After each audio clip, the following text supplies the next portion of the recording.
नमस्कार।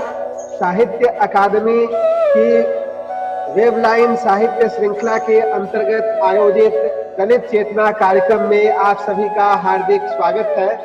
मित्रों, आज इस कार्यक्रम में हमने हिंदी के 3 महत्वपूर्ण कवियों को आमंत्रित किया है कविता पाठ के लिए। वे लोग हैं प्रोफेसर दामोदर मोरे जी, डॉक्टर नीलम जी और श्री अरविंद पासवान जी। तीनों 3 राज्यों से हमारे साथ हैं। मोरे साहब महाराष्ट्र से, अरविंद पासवान जी पटना से, बिहार से और नीलम जी दिल्ली से हमारे साथ हैं। मैं कविता पाठ की शुरुआत अरविंद पासवान जी से करना चाहूंगा। आप हिंदी के युवा कवि हैं। पत्र पत्रिकाओं में आपकी रचनाएं लगातार प्रकाशित होती रही हैं। आकाशवाणी और दूरदर्शन के कार्यक्रमों में भी आपने भागीदारी की है। आपका एक कविता संग्रह मुद्रित हो गया है, अभी आपके हाथों में पहुंचा नहीं है। आप भारतीय रेलवे में कार्यरत हैं पटना में, तो आमंत्रित हैं अपनी कविताओं के साथ श्री अरविंद पासवान जी। साहित्य अकादमी नई दिल्ली का आभार। सीधे कविता पाठ शुरू करता हूं। कविता का शीर्षक है अंबेडकर। वह कोई ईश्वर या भगवान नहीं था कि हो जाता मंदिरों में कैद, मूर्ति बनकर पत्थर सरीखा। न कोई दूत था वह गॉड का भेजा हुआ कि तरह तरह की लीलाओं में होता शामिल। वह कोई खुदा भी नहीं था निर्विकार, वह एक आदमी था। प्रज्ञा, करुणा और समता का भाव लिए आदमी के हृदय से बना हुआ, आदमी के ही घृणा की ताप पर पका हुआ एक आदमी जो सदियों से सताए हुए मनुष्यों के दुखों को जान गया था, मान गया था ईश्वर नहीं, आदमी ही आदमी के मुक्ति का मार्ग है। कविता का शीर्षक है रोज लड़ता हूं। एक सीरीज में है, 6 कविताएं इसमें है। मैं रोज लड़ता हूं अपने भीतर के लोभ, ईर्ष्या, घृणा और द्वेष से, और रोज हारता हूं मगर लड़ता हूं। मैं रोज लड़ता हूं इसलिए नहीं कि जीतूं रोज, इसलिए कि लड़ना भूल न जाऊं। हमारे पुरखे लड़ें श्रम और शील के हथियार से, जाति, वर्ण, रंग, भेद, नस्ल और वर्ग के साथ अमानुषिक व्यवस्था के खिलाफ। और आज हम फिर वहीं से शुरू करते हैं।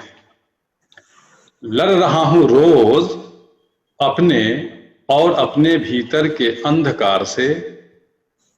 प्रकाश की दूरी प्रकाश वर्ष से दूर, बहुत दूर होती जा रही है रोज बरोज। उसने मुझसे प्रेम किया जब मैं अबोध था। इस बेनूर बुत में उसने जीवन के रंग भरने की कोशिश की, जहां से सतरंगे सपने जन्म ले सके। उसने मुझे जीवन जीने की जरूरी बातें बताईं। उसने मुझे प्रेम करना सिखाया, प्रेम में लड़ना और जीना सिखाया।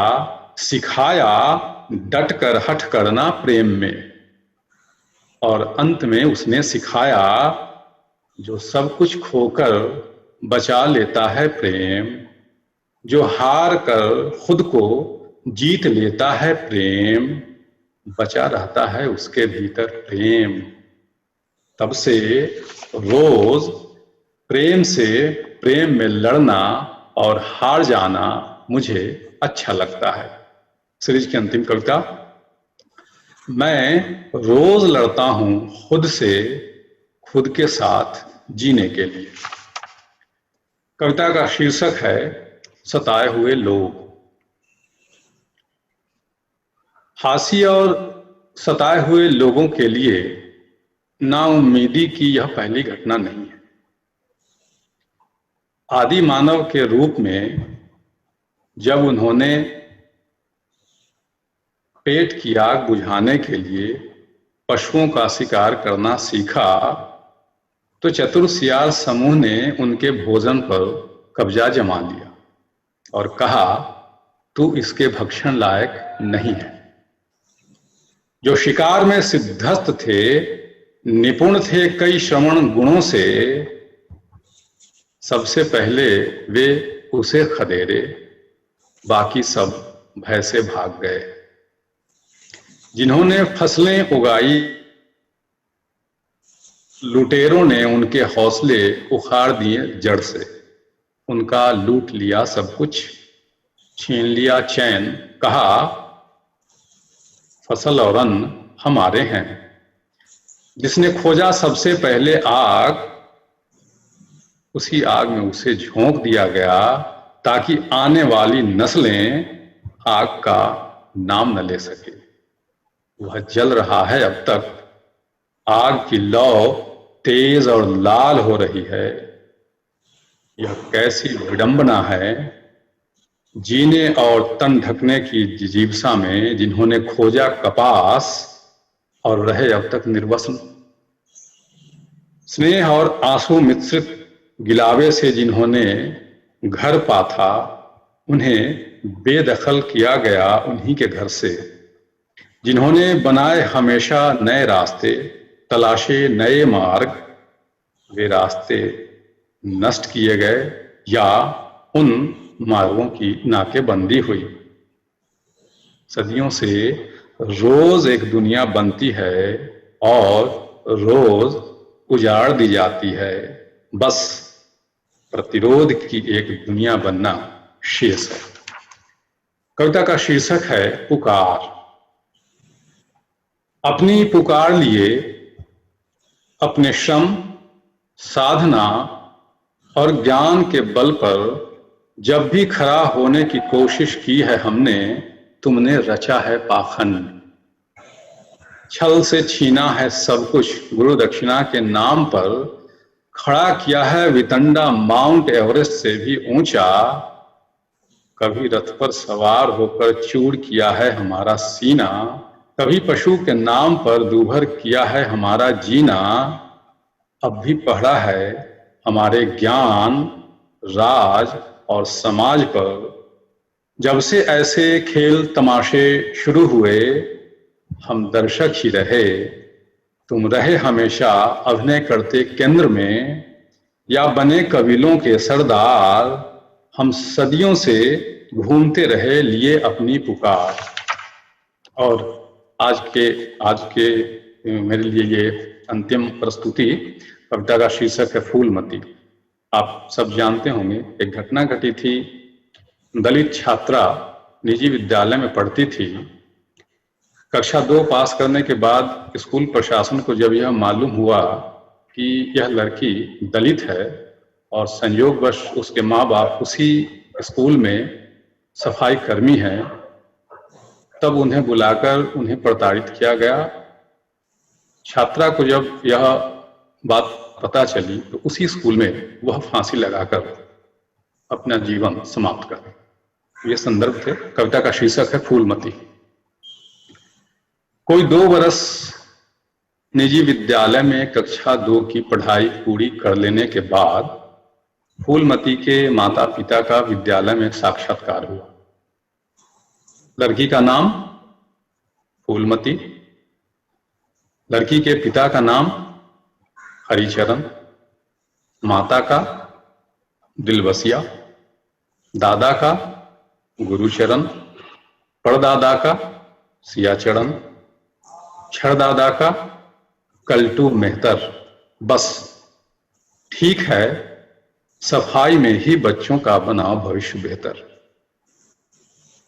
साथियों, यह घटना कोई गांव, देहात या कस्बों की नहीं, वहां की है जहां देश का सर्वोच्च अंग विराजता है, जहां रोज नया विचार पनपता है। सुना है कि शहरों में, खासकर राजधानी में, दिलवाले बसते हैं, रहते हैं पढ़े लिखे लोग, एलीट कहलाते हैं, जहां से जाति चली जाती है। क्या यह सच है? पढ़ा लिखाकर फूलमती को मेम बनाने के सपने आज भी दिलबसिया के दिल में दफन है।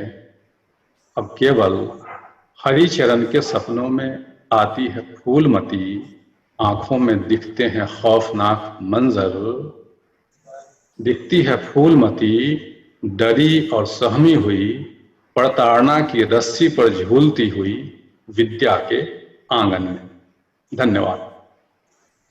बहुत बहुत धन्यवाद अरविंद पासवान जी। और मित्रों, अब मैं अगले कवि को आमंत्रित कर रहा हूं, डॉक्टर नीलम जी को। आप हिंदी की प्रतिष्ठित कवित्री, कथा लेखिका और आलोचक हैं। आपका एक कविता संग्रह, एक कहानी संग्रह और आलोचना की 12 पुस्तकें प्रकाशित हैं। रिदम पत्रिका की आप उप संपादक हैं। हंस के दलित विशेषांक 2019 की आप सहयोगी संपादक रहीं। दलित लेखिका परिषद की संस्थापक एवं अध्यक्षा हैं। आप संप्रति लक्ष्मीबाई कॉलेज, जो दिल्ली विश्वविद्यालय के अंतर्गत है, उसके हिंदी विभाग में सहायक प्रोफेसर के पद पर कार्यरत हैं। तो अपनी कविताओं के साथ प्रस्तुत हैं डॉक्टर नीलम। बहुत बहुत आभार देवेश जी। मैं साहित्य अकादमी का भी आभार करती हूँ। अपने साथ काव्य पाठ कर रहे मोरे जी का और अरविंद जी का भी मैं अभिनंदन करती हूँ। मैं ज्यादा वक्त ना लेते हुए सीधे कविता पर आती हूँ। मेरी कविता का शीर्षक है वैकेंसी। उनको कोई भी औरत दिखती है वैकेंसी। उनको कोई भी औरत दिखती है वैकेंसी। वह ताक में रहते हैं नित्य नई वैकेंसी। वह ताक में रहते हैं नित्य नई वैकेंसियों के। जैसे ही कोई वैकेंसी गुजरती है उनकी निगाह से, जैसे ही कोई वैकेंसी गुजरती है उनकी निगाह से, उनकी सुप्त इंद्रियां सक्रिय हो उठती है। उनकी धमनियों में रक्त का बहाव तेज हो जाता है। उनकी धमनियों में रक्त का बहाव तेज हो जाता है। नसें फड़फड़ाने लगती हैं, नथुने दहकने लगते हैं, नसें फड़फड़ाने लगती हैं, नथुने दहकने लगते हैं। उनकी समस्त नजरों में एक मानव देह वस्तु में तब्दील हो जाती है। एक मानव देह वस्तु में तब्दील हो जाती है। सच में वैकेंसियों को देखते ही वे चौकन्ने हो जाते हैं। सच में वैकेंसियों को देखते ही वे चौकन्ने हो जाते हैं और करने लगते हैं आवेदन, दे दनादन, दे दनादन। मेरी अगली कविता का शीर्षक है मैं कोई कवि नहीं। मैं कोई कवि नहीं जो अपने प्रतीकों और बिंबों से सब कुछ बयां करे। मैं कोई कवि नहीं जो अपने प्रतीकों और बिंबों से सब कुछ बयां कर दूं। मैं कोई गीतकार नहीं। मैं कोई गीतकार नहीं जो अपने गीतों में सारी भावनाएं उड़ेल दूं। मैं कोई गीतकार नहीं जो अपने गीतों में सारी भावनाएं उड़ेल दूं। मैं कोई शायर नहीं। मैं कोई शायर नहीं जो अपनी शायरी में सब कुछ पिरो दूं। मैं कोई फनकार, हाँ दोस्तों, मैं कोई फनकार नहीं जो अपनी अदा से सबका मन मोह लूं। मैं कोई फनकार नहीं जो अपनी अदा से सबका मन मोह लूं। मैं कोई चित्रकार नहीं, मैं कोई चित्रकार नहीं कि रंगों से अपने जज्बात उकेर दूं, कि रंगों से अपने जज्बात उकेर दूं। मैं कोई धनक, मैं कोई धनक नहीं जो सातों रंग बिखेर दूं। मैं कोई कुम्हार नहीं जो माटी को आकार दे दूं। मैं कोई कुम्हार नहीं जो माटी को आकार दे दूं। मैं कोई माली नहीं, मैं कोई माली नहीं जो कांटों में भी फूल खिला दूं। मैं वो मोची नहीं, हाँ दोस्तों, मैं वो मोची नहीं जो वक्त की दिवाइयों पर टांके लगा दूं, जो वक्त की दिवाइयों पर टांके लगा दूं। मैं वो हूं, मैं वो हूं जो मूक होकर भी सब कुछ बयां कर देती। मैं वो हूं जो मूक होकर भी सब कुछ बयां कर देती हूँ। मेरी अगली कविता है त्योहारी। इधर हम बांट रहे थे त्योहारी, इधर हम बांट रहे थे त्योहारी। उधर कोई छोड़ रहा था सांसें, उधर कोई छोड़ रहा था सांसें। इधर हम बांट रहे थे खुशियां, इधर हम बांट रहे थे खुशियां। उधर उजड़ रही थी किसी की दुनिया, उधर उजड़ रही थी किसी की दुनिया। इधर हम जला रहे थे दीप, इधर हम जला रहे थे दीप। उधर बुझ रहा था दीपक, उधर बुझ रहा था दीपक। इधर हम फोड़ रहे थे पटाखे, इधर हम फोड़ रहे थे पटाखे। उधर टूट रही थी माँ की उम्मीदें, उधर टूट रही थी माँ की उम्मीदें। इधर हम लुटा रहे थे प्रेम, इधर हम लुटा रहे थे धन। उधर एक अनाज के लिए छीन रही थी किसी की जिंदगी, इधर एक अनाज के लिए छीन रही थी किसी की जिंदगी। मर रही थी मानवता, दफन हो रहा था देश, दफन हो रहा था देश। क्या यही है मेरा डिजिटल देश? क्या यही है मेरा डिजिटल देश? जहां आज भी दाने दाने को मोहताज हैं लोग, जहां आज भी दाने दाने को मोहताज हैं लोग। जहां उगने से पहले सूरज डूब रहा, जहां उगने से पहले सूरज डूब रहा। जहां खिलने से पहले फूल मुरझा रहे, जहां खिलने से पहले फूल मुरझा रहे। क्या यही है मेरा देश धर्म? जहां मूर्तियों की पूजा की जाती है, जहां दूध की नदियां बहाई जाती हैं, जहां घी के दिए जलते हैं, जहां जिंदा इंसान किए जाते हैं दफन, जहां जिंदा इंसान किए जाते हैं दफन।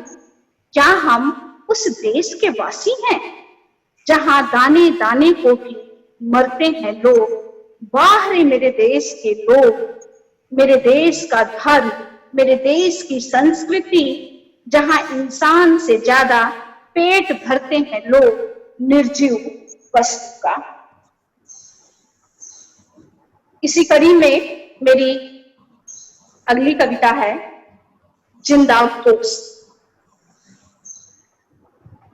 आज गिद्धों ने की है दावत, आज गिद्धों ने की है दावत। सरे आम खाया जिंदा गोश्त, सरे आम खाया जिंदा गोश्त।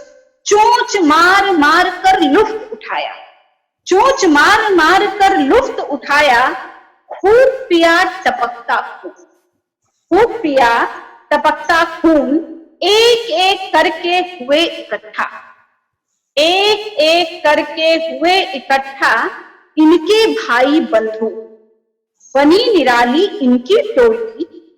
फिर लगे मंडराने खुले आसमान में, फिर लगे मंडराने खुले आसमान में। फैलते गए इनके डैने, गांव गांव शहर शहर जहां भी देखा जिंदा गोश्त। टूट पड़े मिलकर एक साथ सब ना देखा चिड़िया ना देखा चूजा, जो भी आया इनकी राह, जो भी आया इनकी राह, लगे नोच नोच सिर हिला हिला खाने। आज देखो गिद्धों ने की है दावत, आज देखो गिद्धों ने की है दावत, हर रात सुहानी इनकी अब, हर रात सुहानी इनकी अब, दिन भी निराला इनका। पूरे आसमान में लगे फैलने, जोर जोर से लगे बोलने, गरुण बन गए अब तो राजा। पूरे आसमान में लगे फैलने, जोर जोर से लगे बोलने, गरुण बन गए अब तो राजा। अब तो लुफ्त उठाएंगे, नाचेंगे गाएंगे, जो भी पास आएगा उसे जिंदा खाएंगे, उसे जिंदा खाएंगे। पूरे आसमान में मच गया वो शोर, गिद्ध बनने में लगी, गिद्ध बनने में लगी होड़। अब तो गरुण देवता बन गए अपने राजा। इसी कड़ी में मेरी एक कविता है, सबसे बुरी लड़की। इस देश में आज भी लड़कियों के लिए, चाहे वो गैर दलित लड़कियां हों चाहे वो दलित लड़कियां हों, एक पैमाना बना दिया जाता है और संस्कार में हमें वो दे दिया जाता है।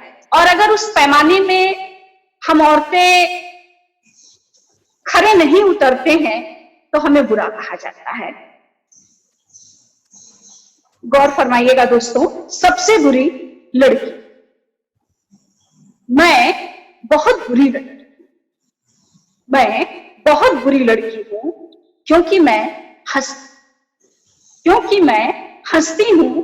सब लड़कियां हंसती नहीं, सब लड़कियां हंसती नहीं।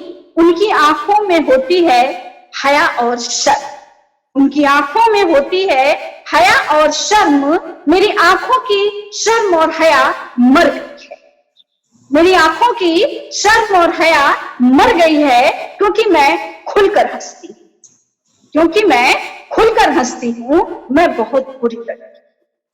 इस देश की अच्छी लड़कियां न सोचती हैं, न खुलकर बोलती हैं, न ख्वाब देखती हैं। इस देश की अच्छी लड़कियां न सोचती हैं, न खुलकर बोलती हैं, न ख्वाब देखती हैं, न करती हैं समानता की बातें, न करती हैं समानता की बातें, क्योंकि वो इस देश की सबसे अच्छी लड़कियां हैं, क्योंकि वो इस देश की सबसे अच्छी लड़कियां हैं जो उछलने नहीं देती बाबा की पगड़ी, जो उछलने नहीं देती बाबा की पगड़ी। लेकिन मैं तो परी हूं इससे, क्योंकि मैं हंसती हूं खुलकर, बोलती हूं बेबाक, ख्वाबों के भरती हूं उड़ान। क्योंकि मैं हंसती हूं खुलकर, बोलती हूं बेबाक, ख्वाबों के भरती हूं उड़ान। सजग अपने अधिकारों से रचती हूं एक नया समता मूलक संसार। वाकई में मैं इस देश की सबसे बुरी लड़की। धन्यवाद नीलम जी। और मित्रों, अब मैं आमंत्रित कर रहा हूं प्रोफेसर दामोदर मोरे जी को। आप मराठी और हिंदी के प्रतिष्ठित साहित्यकार हैं, अंग्रेजी में भी कविताएं लिखते हैं। मराठी में आपकी 12 तथा हिंदी में 6 पुस्तकें प्रकाशित हैं, जिनमें हिंदी में 4 कविता संग्रह हैं। आप मुंबई दूरदर्शन के लिए 5 वृत्त चित्रों का लेखन कर चुके हैं। मुंबई विश्वविद्यालय के आदर्श शिक्षक पुरस्कार, महाराष्ट्र सरकार के डॉक्टर बाबा साहब अंबेडकर समाज भूषण पुरस्कार सहित अनेक पुरस्कार सम्मान आपको प्राप्त हैं। और संप्रति आप मुंबई विश्वविद्यालय में मराठी विभाग में एसोसिएट प्रोफेसर के पद पर कार्यरत हैं। तो अपनी कविताओं के साथ आमंत्रित हैं प्रोफेसर दामोदर मोरे जी। साहित्य अकादमी का बहुत बहुत आभार। मेरी कविता का शीर्षक है महक। एक दिन मुझे देखकर फूल मुस्कुराने लगे, एक दिन मुझे देखकर फूल मुस्कुराने लगे। मैंने पूछा, क्यों, क्या हो गया? हंसकर वे बोले, तुम्हें नहीं, हमें है यार, महक रहे हैं आप सदियों के बाद। तुम्हें नहीं, हमें है यार, महक रहे हैं आप सदियों के बाद। मेरे मौन ने उनसे कहा, मेरे मौन ने उनसे कहा, यह आश्चर्य की बात नहीं है, यह आश्चर्य की बात नहीं है। एक नए सूरज ने बाहर को, गांव के बाहर का, मेरे घर का पता बता दिया है। यह आश्चर्य की बात नहीं है। एक नए सूरज ने बाहर को, गांव के बाहर का, मेरे घर का पता बता दिया है।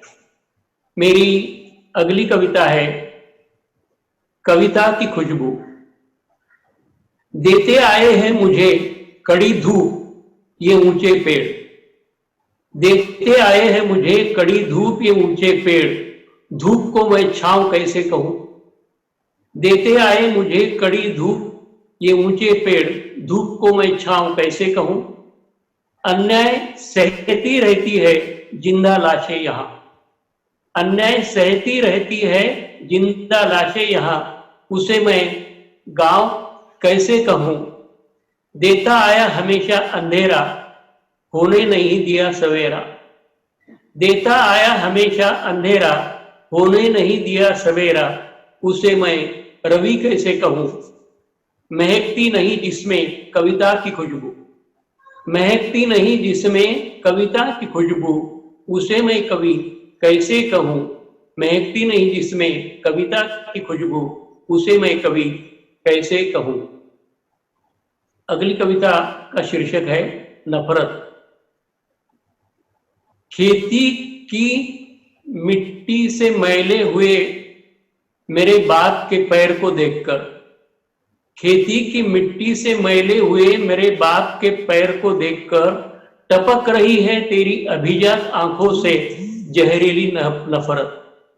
टपक रही है तेरी अभिजात आंखों से जहरीली नफरत। वह कह रही है चल दूर हट। वह कह रही है चल दूर हट।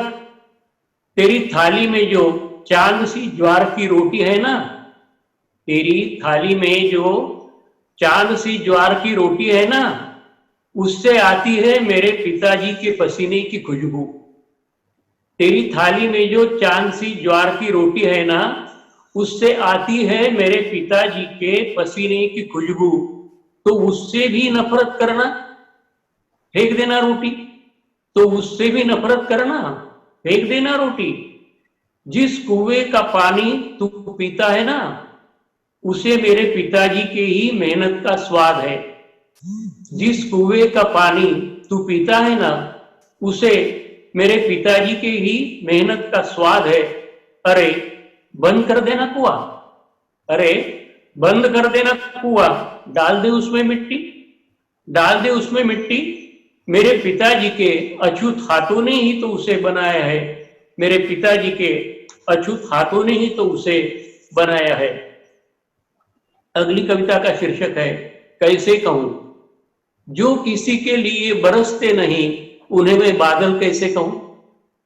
जो किसी के लिए बरसते नहीं, उन्हें मैं बादल कैसे कहूं। जो किसी के लिए तरसते नहीं, उन्हें मैं इंसान कैसे कहूं। जो किसी के लिए तरसते नहीं, उन्हें मैं इंसान कैसे कहूं। जिनका फ्यूज उड़ गया हो, उन्हें मैं लफ्ज कैसे कहूं। जिनका फ्यूज उड़ गया हो, उन्हें मैं लफ्ज कैसे कहूं। अर्थ का करंट नहीं लगता, उसे मैं नज्म कैसे कहूं। दर्द देखकर भी जो बनते नहीं दवा। दर्द देखकर भी जो बनते नहीं दवा, उन्हें मैं जवां कैसे कहूं। दर्द देखकर भी जो बनते नहीं दवा, उन्हें मैं जवां कैसे कहूं। अगली कविता एक बड़ी कविता का अंश है।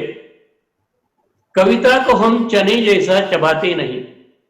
कविता को हम चने जैसा चबाते नहीं। कविता के बिना हम कभी जीते नहीं। कविता को हम चने जैसा चबाते नहीं। कविता के बिना हम कभी जीते नहीं।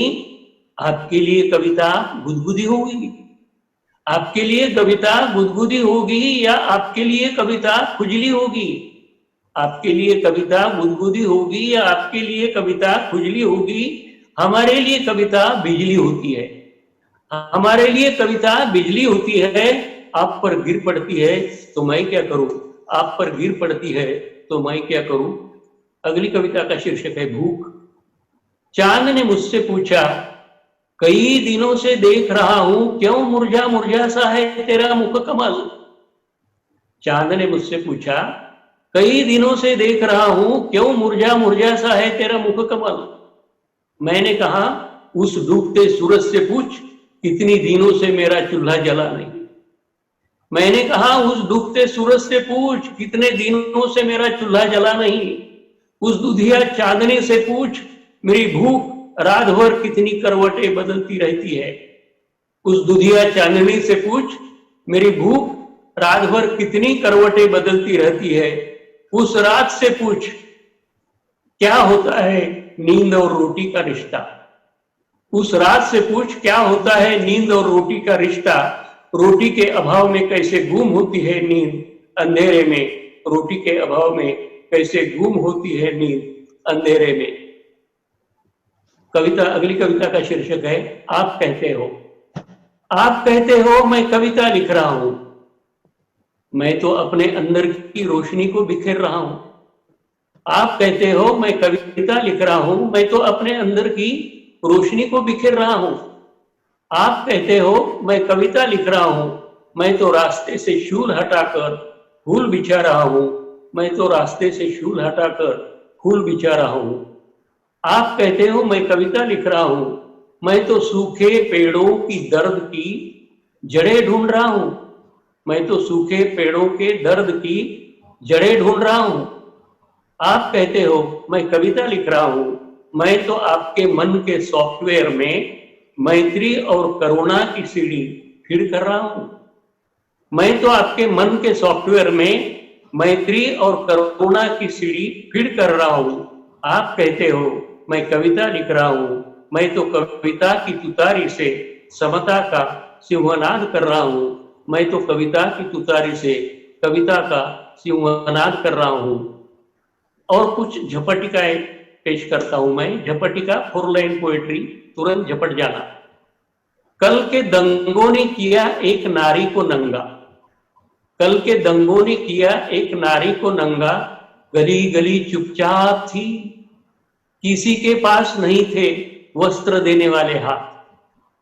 किसी के पास नहीं थे वस्त्र देने वाले हाथ। वह नारी पराई थी, वह नारी पराई थी। जसवंती होठ बोले, होले होले चूले, एक चुम्मा दे दे। दूसरी झपटिका। जसवंती होठ बोले, होले होले चूले, एक चुम्मा दे दे। गर्जना करने वाले मेरे होठ बोले, थोड़ी सी रुक जा, मुझे मोर्चा से आने दे। गर्जना करने वाले मेरे होठ बोले, थोड़ी सी रुक जा, मुझे मोर्चा से आने दे। तीसरी झपटिका। बारिश से मैंने पूछा, तू इतना तेज क्यों बरस रही हो? बारिश से मैंने पूछा, तू इतना तेज क्यों बरस रही हो? वह बोली, दंगे में जले हुए मकानों को मैं बुझा रही हूं। वह बोली, दंगे में जले हुए मकानों को मैं बुझा रही हूं। अगली झपटिका। हवा से मैंने पूछा, तू क्यों होले होले बह रही हो? हवा से मैंने पूछा, तू क्यों होले होले बह रही हो? वह बोली, दंगे के जख्मों को मैं ठंड कर रही हूं। वह बोली, दंगे के जख्मों को मैं ठंड कर रही हूं।